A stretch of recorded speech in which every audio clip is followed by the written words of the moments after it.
Hello everyone. तो last lecture में हमने देखा था properties of last lecture we discuss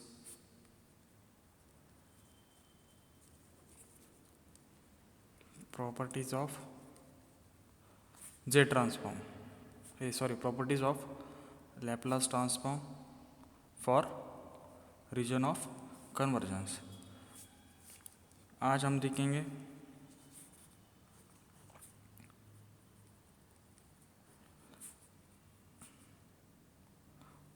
properties of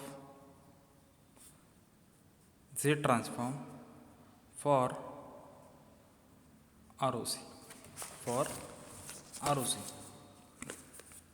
तो जो पहले लैपलास ट्रांसफॉर्म की फर्स्ट प्रॉपर्टी थी कि भाई ROC does not include any pole Q.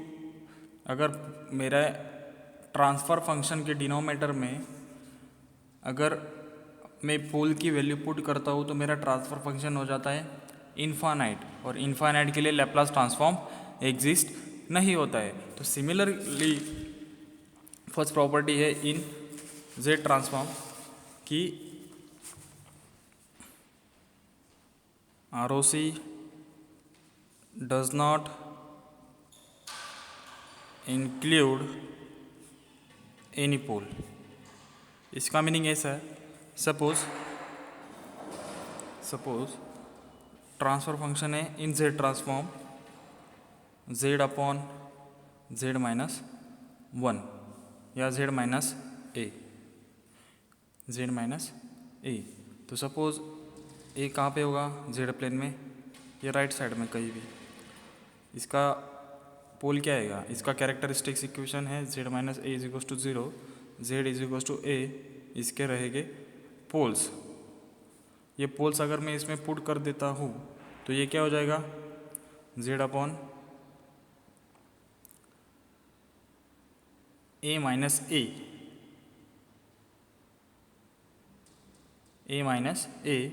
तो ये हो जाता है इनफाइनाइट। तो यहाँ पे Z transform does not exist, Z transform does not exist. तो जैसे लैपलास ट्रांसफॉर्म में था वही सिमिलर प्रॉपर्टी है। जो सेकंड प्रॉपर्टी हमने लैपलास ट्रांसफॉर्म में पढ़ी थी कि boundary of ROC will be A straight line parallel to imaginary axis. Similar in Z transform,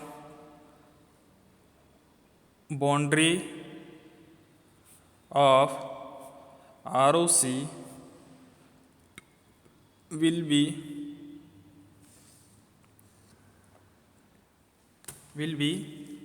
a unit circle or ring with center at origin. With centre means हमारे Laplace transform में क्या होता था, ये हमारा एक एस इज इक्वल्स टू कोई भी suppose S is equals to S rho 1 या और S1 एक पॉइंट है। तो मैं क्या करता हूँ, जो हमारा रीजन ऑफ कन्वर्जेंस है, सपोज रो 1 पे मेरा लैपलास ट्रांसफॉर्म एग्जिस्ट हो रहा है, तो मैं क्या करता हूँ, एक स्ट्रेट लाइन उससे ड्रॉ करता हूँ। तो जो रो 1 के बाद का जो रीजन रहेगा वहाँ पे उसके बाद का मेरा क्या रहेगा, रीजन ऑफ कन्वर्जेंस रहेगा। तो जो रो ये लेफ्ट साइड में रहेगा वो क्या रहेगा, मेरा एक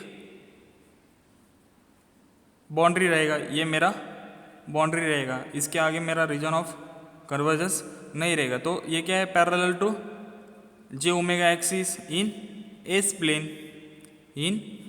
plane.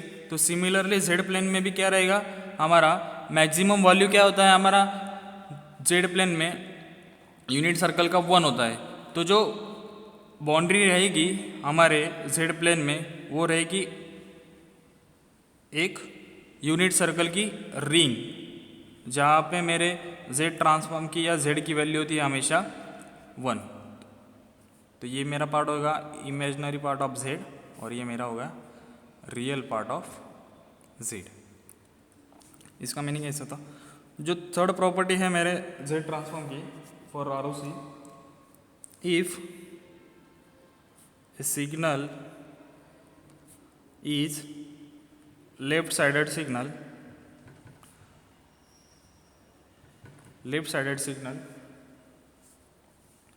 then ROC will be inside unit circle.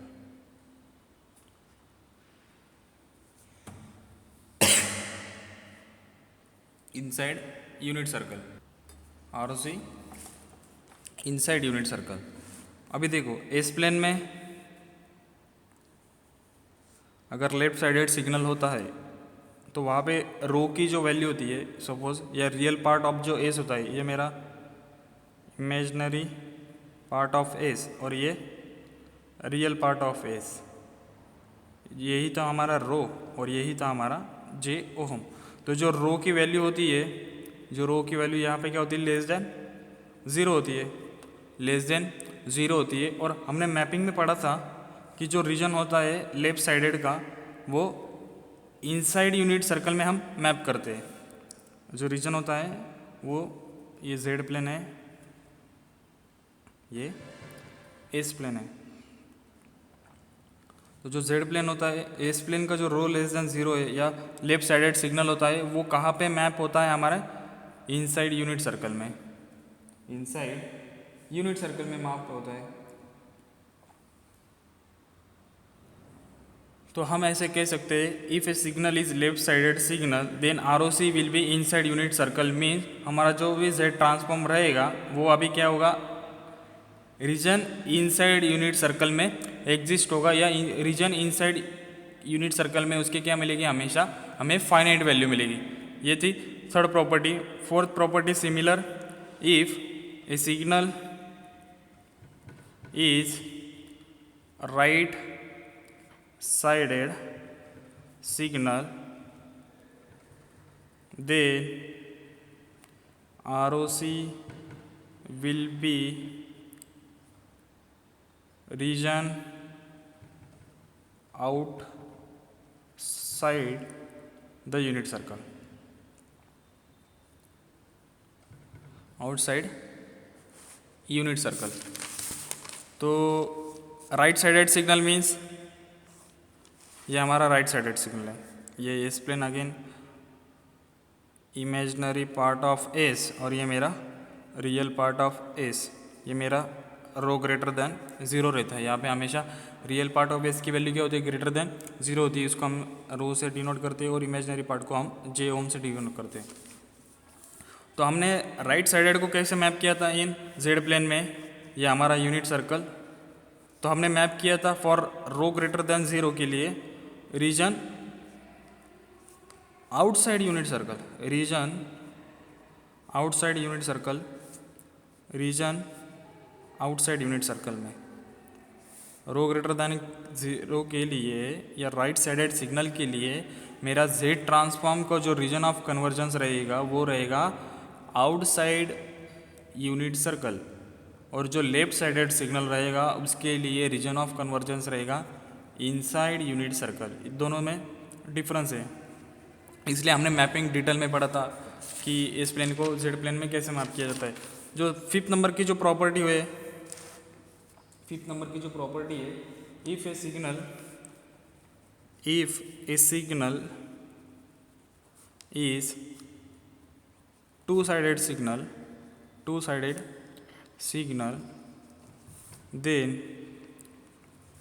then ROC will be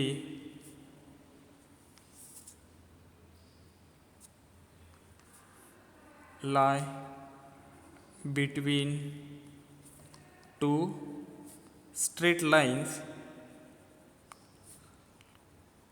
and intersection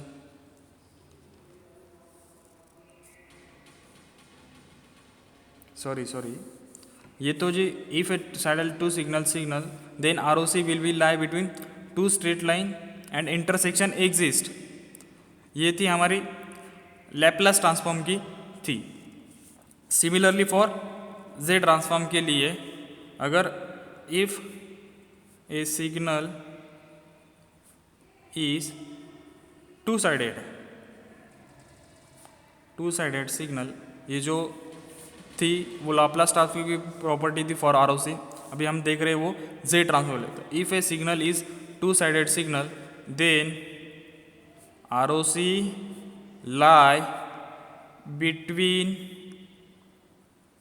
between two concentric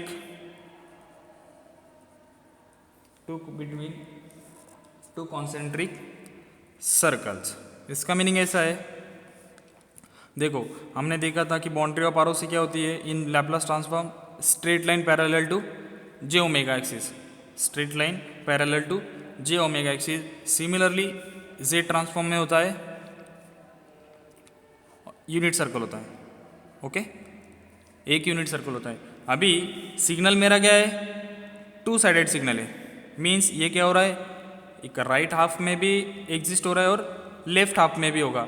तो जो फिर जे ट्रांसफॉर्म हम अप्लाई करें, ऐसा जो लैप्लास ट्रांसफॉर्म अप्लाई करेंगे हम दो जगह करेंगे, एक राइट साइड में भी और एक लेफ्ट साइडेड में। तो जो लेफ्ट साइडेड में सपोज S1 रहेगा और राइट साइडेड में S2 रहेगा, क्योंकि सिग्नल दोनों साइड में प्रेजेंट है तो मेरा लैप्लास ट्रांसफॉर्म दोनों साइड में अप्लाई होगा।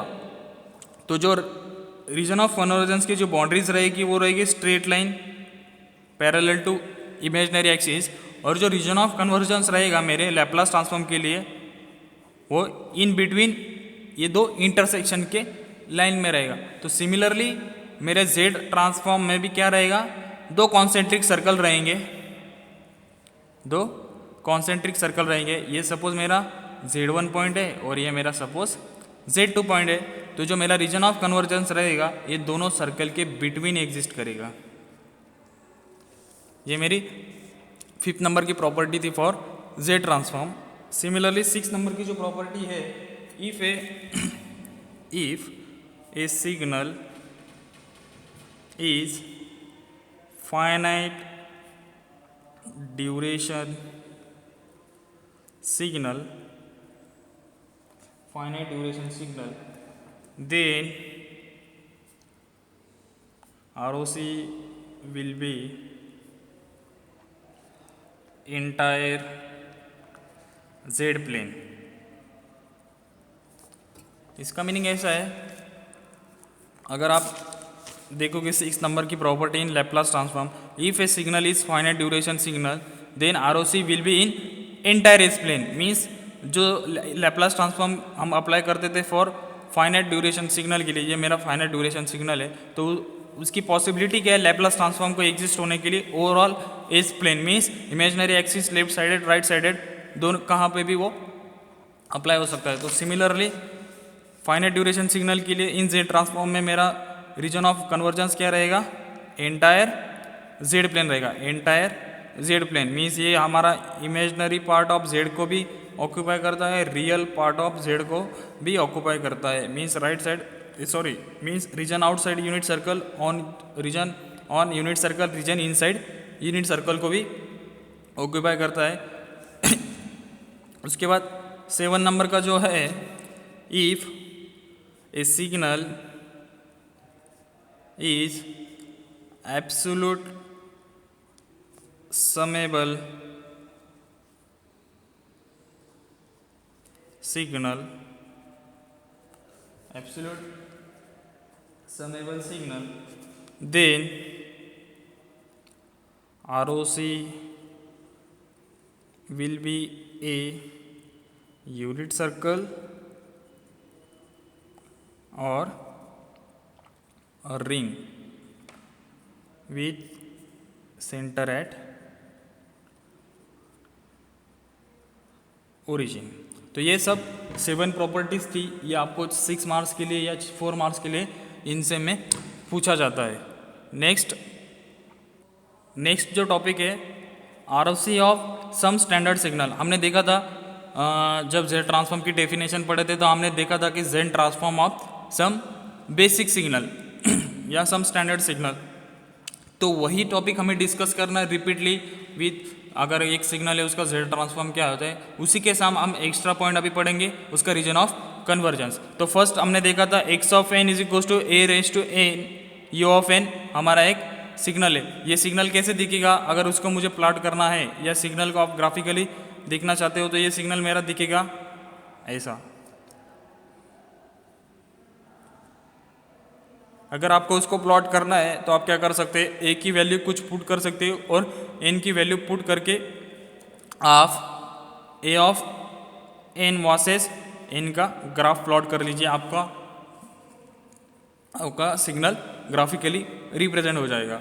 तो जो मेरा x of n is equal to a raise to N, you of n के लिए मेरा जेड ट्रांसफॉर्म था Z upon Z minus a, Z upon Z minus a. अभी उसका रीजन ऑफ कन्वर्जेंस क्या रहेगा, देखिए ये सिग्नल को मल्टीप्लाई किया है यू ऑफ एन से, A raise to N you of N से सिग्नल को मल्टीप्लाई किया गया है, मीन्स यू ऑफ एन हमारा सिग्नल क्या होता है, एक राइट साइडेड सिग्नल होता है, स्टेप सिग्नल।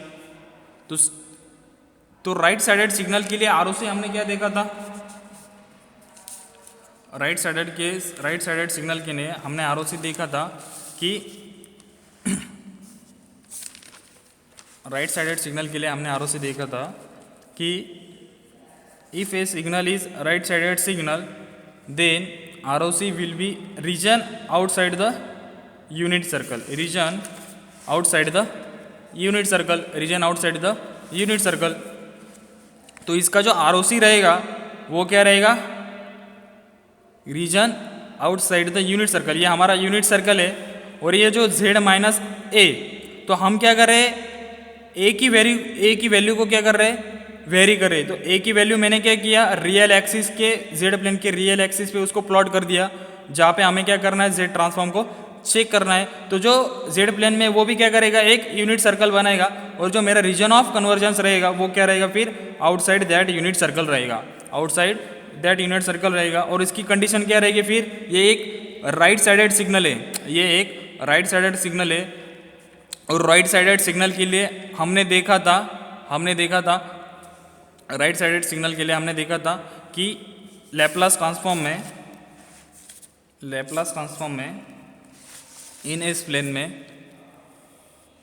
प्लेन में हमने देखा था कि जो कंडीशन होती है वो क्या होती है, रो ग्रेटर देन जीरो होती है, रो ग्रेटर देन जीरो होती है। रो क्या गया, रो की वैल्यू को क्या कर रहे, वेरी कर रहे। तो सिमिलरली यहाँ पे भी क्या रहेगा, जो जेड की वैल्यू रहेगी, जेड की जो वैल्यू रहेगी वो क्या होनी चाहिए, हमेशा ग्रेटर देन ए रहेगी। अगर ए की वैल्यू अगर जेड होती है, ए की वैल्यू अगर जेड होती है तो मेरा ये ओवरऑल जेड ट्रांसफॉर्म क्या हो जाएगा, इनफाइनाइट हो जाएगा। इसलिए उसकी वैल्यू क्या होनी चाहिए, z ग्रेटर दैन ए। अभी देखो ये z ग्रेटर दैन ऑफ ए मैंने ये कंडीशन कहाँ से ली, टाइम डोमेन से ली या एस प्लेन से ली या लैप्लास ट्रांसफॉर्म से ली है, लैप्लास ट्रांसफॉर्म से ली है।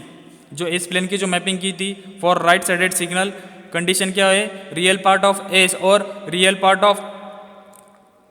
ऑफ एस और rho greater than zero should be क्या होना चाहिए, ग्रेटर देन जीरो होना चाहिए।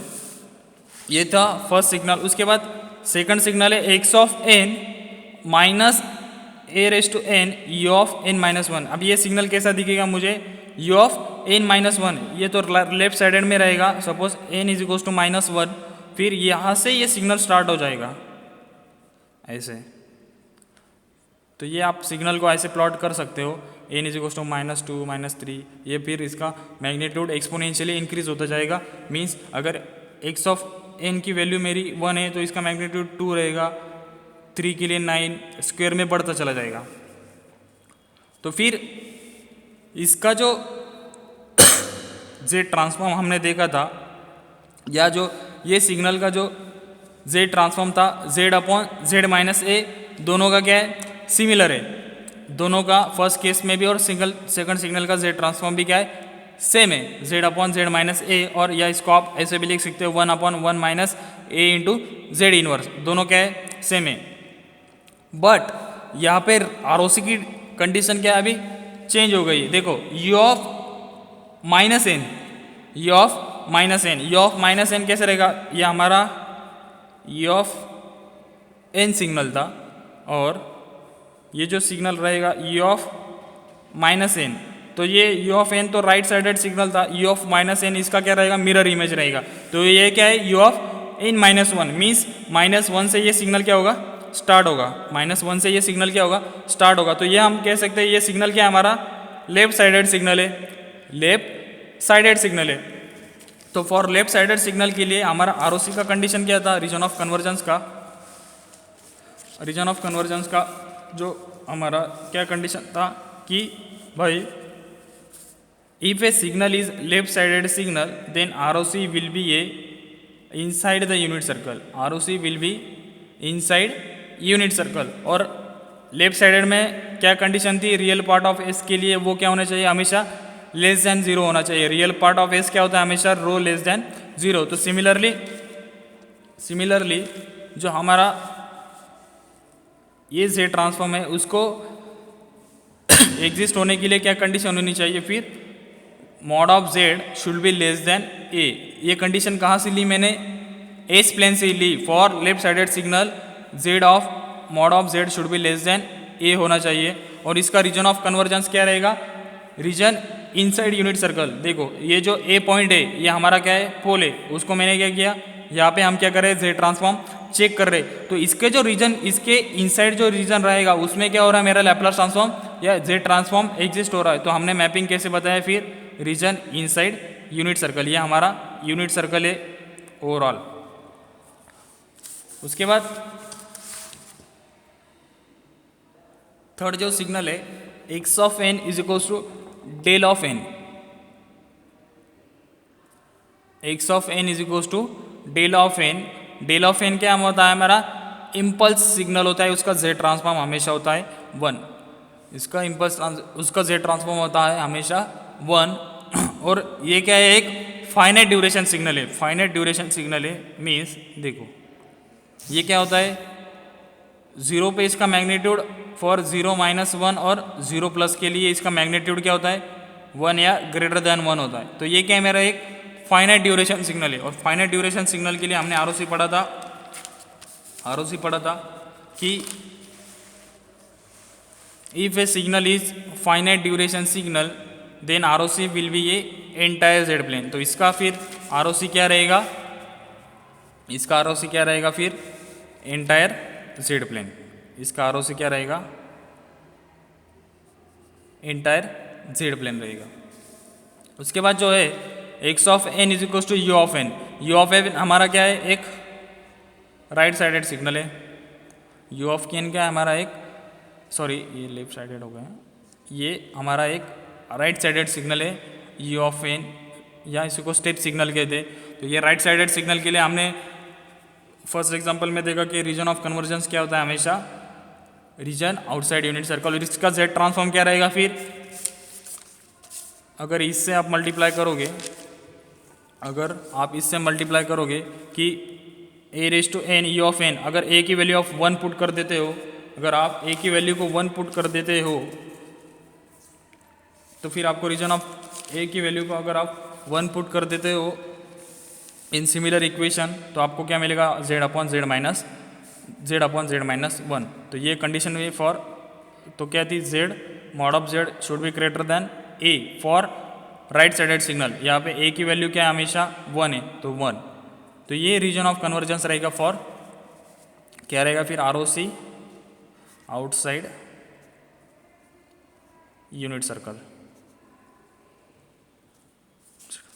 उसके बाद फिफ्थ नंबर का जो सिग्नल है, sine π0n u of n, एक साइन फंक्शन है, उसका z ट्रांसफॉर्म क्या होता है, हमने डिस्कस किया था, z inverse sine π0 upon 1 - 2 z inverse cos π0 प्लस z इनवर्स 2। देखो यहाँ पे u ऑफ n से मल्टीप्लाई किया है ऑलरेडी। साइन हमारा क्या होता है, राइट साइडेड सिग्नल होता है, साइन वेव क्या होती है हमारी, राइट साइडेड सिग्नल होती है, राइट साइडेड सिग्नल होती है। तो उसकी आरओसी भी क्या रहनी चाहिए, mod of z greater than 1।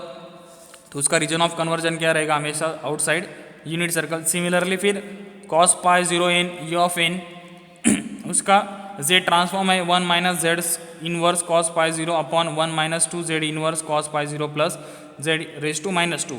उसका भी आर क्या रहेगा फिर, outside unit circle, outside unit circle. तो ये सब चीज़ें आपको याद रखनी है, जो z ट्रांसफॉर्म हमने अभी पढ़े उनको आपको याद रखना है। नेक्स्ट लेक्चर में हम देखेंगे कि ये प्रॉपर्टीज़ पे क्या हमारे प्रॉब्लम्स बचते हैं, क्या यूनिवर्सिटी में पूछा जाता है, तो वो हम नेक्स्ट लेक्चर में प्रॉब्लम्स सॉल्व करेंगे based on that. Okay, thank you.